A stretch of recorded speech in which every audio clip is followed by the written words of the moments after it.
एक समय की बात है, एक बेघर भिखारी था और वह खाना इकट्ठा करता था। उसने यह ध्यान दिया कि हर दिन उसका खाना गायब हो जाता है। उसने उस चूहे को पकड़ा जो उसका खाना चुराता था। उसने चूहे से कहा, अरे चूहे, तू मेरा खाना क्यों चुराता है? मैं तो एक गरीब भिखारी हूँ। चुराना है तो अमीरों का खाना चुरा, उन्हें पता भी नहीं चलेगा। चूहे ने कहा, यही मेरे भाग्य में है कि मैं तुमसे चुराऊं, क्योंकि तुम्हारे भाग्य में भी यही है कि तुम अपने पास केवल 8 चीजें ही रख सकते हो। चाहे तुम कितनी भी भीख मांग लो या कितना भी इकट्ठा कर लो, तुम केवल उतनी ही चीजें रख पाओगे। यह सुनकर उस बेघर आदमी को सदमा लगा और उसका दिल भी टूट गया। भला कौन ऐसी किस्मत पाना चाहेगा? वह बेघर इंसान निश्चित करता है कि वह भगवान बुद्ध से मिलेगा और अपनी इस समस्या का समाधान पूछेगा। इस तरह वह बेघर इंसान यात्रा पर निकल पड़ता है महात्मा बुद्ध को ढूंढने। वह पूरे दिन यात्रा करता है और शाम को अपने आप को एक धनी परिवार के सामने पाता है। थका हुआ और भूखा प्यासा हुआ रात बिताने का फैसला करता है। उसने दरवाजा खटखटाया तो घर के मालिक ने दरवाजा खोला। बेघर आदमी ने कहा, मैं एक यात्री हूँ, इस इलाके में नया हूँ, क्या आप मुझे यहाँ रात बिताने की जगह देंगे? घर का मालिक उसे अंदर ले जाता है। रात में जब वे खाना खाते वक्त बातें कर रहे थे तो घर का मालिक उसे पूछता है, भाई क्यों और कहाँ के लिए इतनी रात को यात्रा कर रहे थे आप? मेरे पास महात्मा बुद्ध के लिए एक सवाल है और मैं उन्हीं से मिलने जा रहा हूँ। जब उस घर के मालिक ने यह सुना तो उसने कहा, क्या आप हमारी तरफ से भी एक सवाल महात्मा बुद्ध से पूछ सकते हैं? उस बेघर इंसान ने कहा, बताइए, मैं आपकी तरफ से उनसे जरूर पूछूंगा। मालिक ने कहा, हमारी 16 साल की बेटी है जो बोल नहीं सकती। हमें बस पूछना है कि हमें क्या करना होगा जिससे वह बोलना शुरू कर दे। अगली सुबह ही बेघर इंसान उन्हें आश्रय देने के लिए धन्यवाद करता है और कहता है कि वह उनका सवाल महात्मा बुद्ध से जरूर पूछेगा। वह अपनी यात्रा दोबारा शुरू करता है, लेकिन कुछ ही दूर चलने के बाद वह पहाड़ों का एक झुंड देखता है जिन्हें उसे पार करना होगा। वह एक पहाड़ पार करता है और उसे एक जादूगर मिलता है। बेघर इंसान जादूगर से पूछता है, क्या तुम मेरी मदद कर सकते हो इन पहाड़ों को पार करने में? जादूगर उसे अपनी छड़ी पे बिठाता है और पहाड़ों को पार करा देता है। जादूगर उस बेघर इंसान से पूछता है, तुम कहाँ जा रहे हो और इन पहाड़ों को क्यों पार कर रहे हो? बेघर इंसान ने कहा, मैं महात्मा बुद्ध से मिलने जा रहा हूँ और उनसे मिलकर अपने भाग्य के बारे में पूछना चाहता हूँ। जादूगर उस इंसान से पूछता है कि उसका भी एक सवाल है, वो बुद्धा से पूछना चाहता है। जादूगर उसे कहता है कि वह पिछले 1000 सालों से स्वर्ग जाने की कोशिश कर रहा और उसकी शिक्षा के अनुसार उसे अब स्वर्ग में चले जाना चाहिए था। तो क्या वह बुद्धा से पूछ सकता है कि उसे क्या करना होगा स्वर्ग जाने के लिए? वह बेघर इंसान जादूगर को वचन देता है कि वह बुद्धा से उसका सवाल जरूर पूछेगा।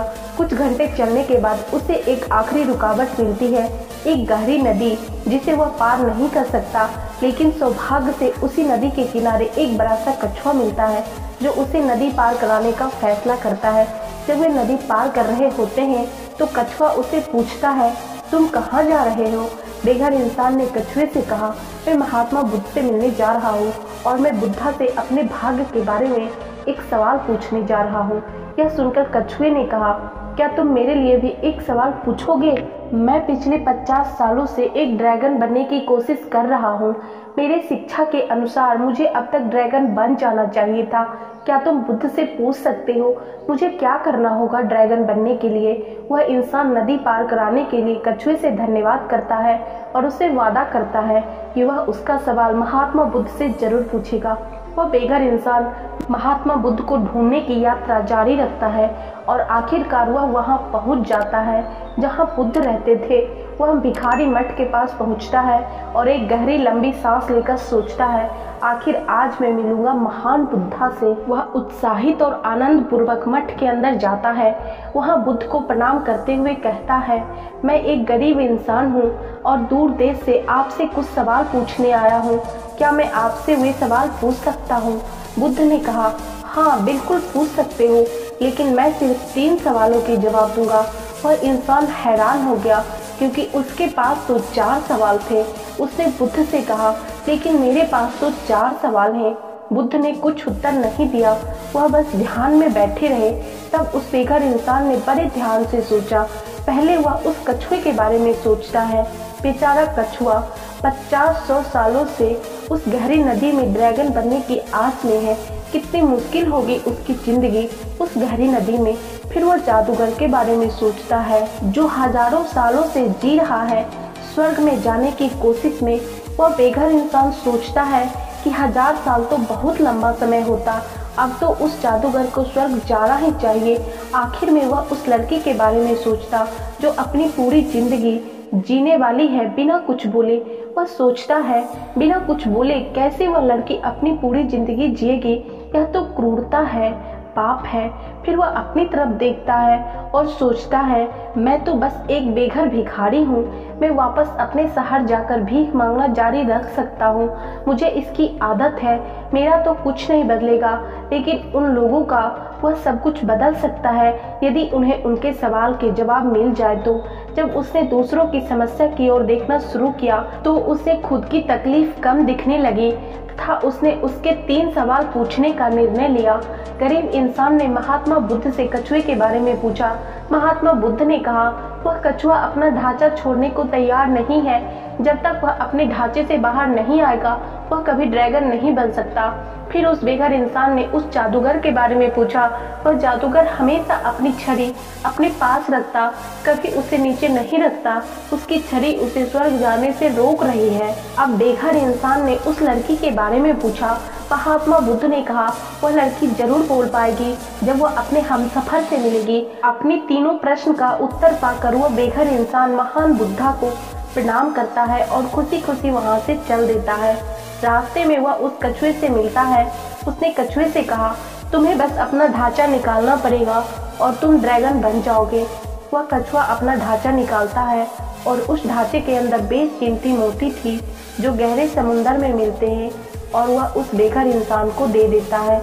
कछुआ उस बेघर इंसान का धन्यवाद करता और ड्रैगन बनकर वहां से उड़ जाता है। अब वह बेघर इंसान उस जादूगर से मिलता है एक बड़ी पहाड़ी में और उसे कहता है आपको बस अपनी छड़ी जमीन पर रखनी होगी और आप स्वर्ग जा पाओगे। यह सुनने के बाद वह जादूगर अपनी छड़ी उस बेघर इंसान को दे देता और स्वर्ग की ओर चल पड़ता है। अब वो बेघर इंसान के पास कछुए का दिया हुआ धन था और उस जादूगर की छड़ी भी। अब वह जादू की छड़ी में बैठकर उस परिवार के पास जाता है जिसने उन्हें रात में रुकने का आश्रय दिया था। परिवार उसे देखकर बहुत खुश होता है और जवाब की उम्मीद करने लगता है। बेघर इंसान उसे कहता है आपकी बेटी बोल पाएगी जब वह अपने जीवन साथी से मिलेगी। उसी क्षण उसकी बेटी नीचे आई और बोली क्या यह वही आदमी है जो पिछले हफ्ते भी आया था। यह सुनकर उसके माता पिता हैरान हो गए क्योंकि वही उसका हमसफर था और उसके माता पिता ने उससे उसकी शादी तय करा दी और दोनों खुशी खुशी रहने लगे।